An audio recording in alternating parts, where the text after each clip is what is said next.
আসসালামু আলাইকুম ওয়া রাহমাতুল্লাহি ওয়া বারাকাতুহু। আমরা যখন ইহুদিদেরকে দখলদার বলে থাকি, তখন অনেকে বলে থাকে যে ইহুদিরা ফিলিস্তিনের ভূমিতে হাজার বছর আগেই তাদের এখানে স্থায়ী ভূমি ছিল এবং তাদের পূর্বপুরুষরা অর্থাৎ ইহুদিদের পূর্বপুরুষরা ফিলিস্তিনে আগে থেকেই ছিল। আসলে এই বিষয়টি কতটুকু সঠিক সেটা নিয়ে আমরা আজকে ইতিহাসের কিছুটা পর্যালোচনা করব। সকলে আমাদের সাথেই থাকবেন। আশা করি তাদের এই মিথ্যা অভিযোগের সঠিক তথ্যটি জানতে পারবেন। প্রথমে আমাদের একটি বিষয় ক্লিয়ার হতে হবে, সেটি হলো বর্তমানের ইহুদিরা এবং পবিত্র কোরআন ও বাইবেলে বর্ণিত ইহুদি একই বংশোদ্ভূত নয়।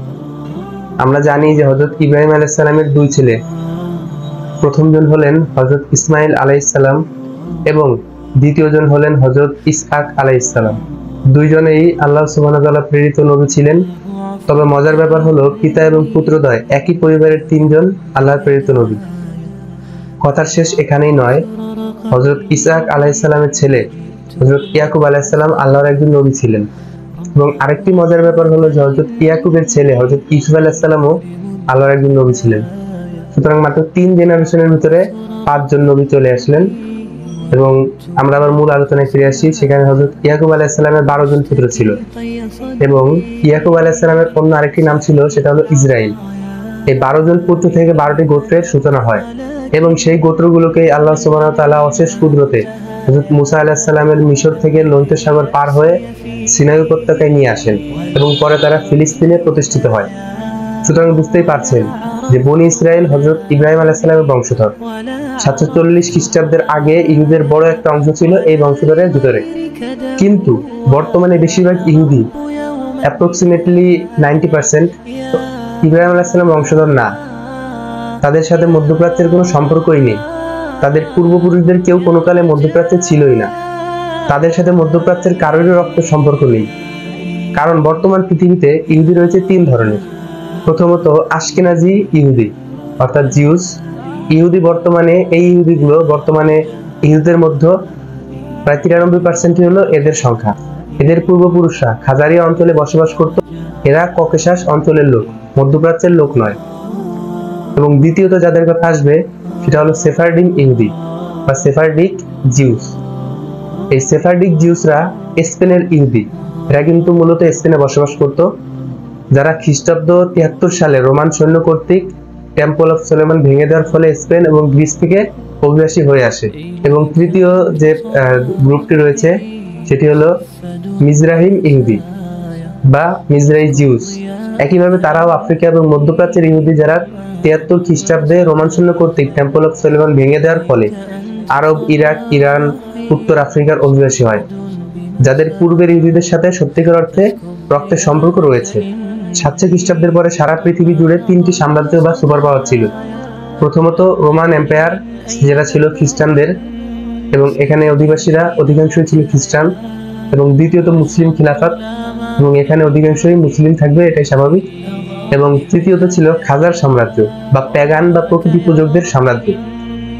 অন্য দুটোর মতো এই খাজার সাম্রাজ্যটাও খুবই শক্তিশালী ছিল এবং তাদের প্রতিরোধের কারণে মুসলিমরা ইউরোপে যেতে পারেনি বা ইউরোপকে বিজয় করতে পারেনি, নতুবা ইউরোপ আজ মুসলিমদের দখলে থাকতো। এই খাজার সাম্রাজ্যের প্রধান যে, তাকে বলা হতো কাগান। এর এক সময় চিন্তা করলো যে তারা ছাড়া অন্য যে দুটি সুপার পাওয়ার রয়েছে তারা কিন্তু ঐশ্বরিক ধর্মের অনুসারী, অথচ এই খাজাররা, এই কাগান এত বড় সাম্রাজ্যের অধিপতি হয়েও সে প্রকৃতির পূজা করে বেড়ায়। তারপর সে সিদ্ধান্ত নিল যে তারা একটি ঐশ্বরিক ধর্মের অনুসারী হবে। এখন সে চিন্তা করলো যে অন্য দুটা সুপার পাওয়ার যারা ছিল তারা কিন্তু দুটা ভিন্ন ধর্মের অনুসারী ছিল। তারা যদি খ্রিস্টান ধর্ম গ্রহণ করে তাহলে তারা চিন্তা করলো যে রোমান চার্চের অধীনে থাকতে হবে, আবার যদি ইসলাম গ্রহণ করে তাহলে খলিফার অধীনে থাকতে হবে। এখন এখানে সে দোটানায় পড়ে গেল এবং পরবর্তীতে সে সিদ্ধান্ত নিল যে তারা সবাই ইহুদি ধর্ম গ্রহণ করবে এবং তার সিদ্ধান্তে সকল প্রজারা একযোগে ইহুদি ধর্ম গ্রহণ করলো। সারা রাজ্যের সকল অধিবাসীরা একত্রে ইহুদি ধর্ম গ্রহণ করে এবং ইতিহাসে এটি হলো সবচেয়ে বড় ধর্মের পরিবর্তনের উদাহরণ। এবং এরপর থেকে এই পুরো রাজ্য একযোগে ইহুদি হয়ে যায়। এরা সবাই ককেশাস অঞ্চলের লোক বা ককেশাস অঞ্চলের জাতি। বর্তমানে এটা প্রাক্তন সোভিয়েত ইউনিয়নের মধ্যেই পড়েছে, অর্থাৎ ইউক্রেন, রাশিয়া এই অঞ্চলটা আর কি ককেশাসের মধ্যে পড়েছে। কাজেই বুঝতে পারছেন যে এই বর্তমান ইহুদিদের পূর্বপুরুষদের সাথে কিন্তু মধ্যপ্রাচ্যের কোনো সম্পর্ক নেই। তারা কিন্তু ধর্মান্তরিত হয়ে প্রকৃতি পূজারী থেকে ইহুদি ধর্ম গ্রহণ করেছে। সুতরাং এখানে ওই 2000 বছর আগের ইতিহাস টানলে এটা সম্পূর্ণ মিথ্যাচার ছাড়া কিছুই নয়। এবং যখন রাশিয়ানরা 1300 শতকে খাজার সাম্রাজ্যকে ভেঙে টুকরো করে দখল করে নিল, তখন খাজারের ইহুদিরা পশ্চিমের দিকে রওনা দিল।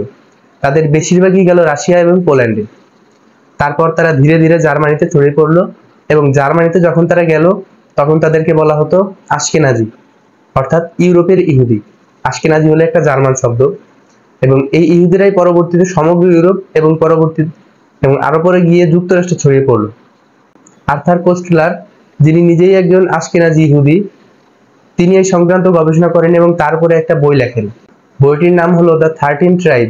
আসলে ইহুদিরা বনি ইসরায়েলের 12টি গোত্রের, এবং বর্তমান ইহুদিরা হলো মধ্যপ্রাচ্যের নয়, তারা ককেশাস অঞ্চলের ইহুদি। এবং এটি তিনি উপহাস করেই বলেছেন, এবং একে 13তম গোত্র হিসেবে তিনি তুলে ধরেছেন। শুধু আর্থার কোস্টলার নয়, ইসরায়েলের অনেক ইহুদি ইতিহাসবিদ স্বীকার করেন যে তাদের পূর্বপুরুষগণ ককেশাস অঞ্চলের, এবং তারা খাজার সাম্রাজ্যের অধিবাসী ছিলেন। তারা আদি ফিলিস্তিনের অধিবাসী ছিলেন না। সুতরাং আজকের সমগ্র আলোচনার ভিত্তিতে আমরা এই কথাটি বুঝতে পারলাম যে ইসরায়েলের দখলদার মানুষদেরকে আমরা যখন স্যাটেলার বলি, কিংবা তাদেরকে বলি যে তোমরা জোর জবরদস্তি করে ফিলিস্তিনের ভূমি দখল করেছো, তখন তারা এই কথা বলে যে এটা আমাদের আদি পুরুষের ভূমি। তখন তারা এই মুসা আলাইহিস সালামের কাহিনীগুলো চর্বিত চর্বণ করতে থাকে। কিন্তু আসলে মূল বিষয়টা কি, মূল বিষয়টা আমি আজকে আপনাদের সামনে আমার সামর্থ্য অনুযায়ী তুলে ধরার চেষ্টা করলাম। আপনারা সবাই ইতিহাস নিয়ে আরো জানুন, আরো পড়ালেখা করুন, তাহলে এদের এসব মিথ্যাচারের জবাব দিতে পারবেন। আল্লাহ তাআলা সবাইকে সুস্থ রাখুন, ভালো রাখুন, সত্য জানার এবং মানার তৌফিক দান করুন। ওয়া আখির দানিল আলহামদুলিল্লাহি রাব্বিল আলামিন। আসসালামু আলাইকুম ওয়া রাহমাতুল্লাহি ওয়া বারাকাতুহু।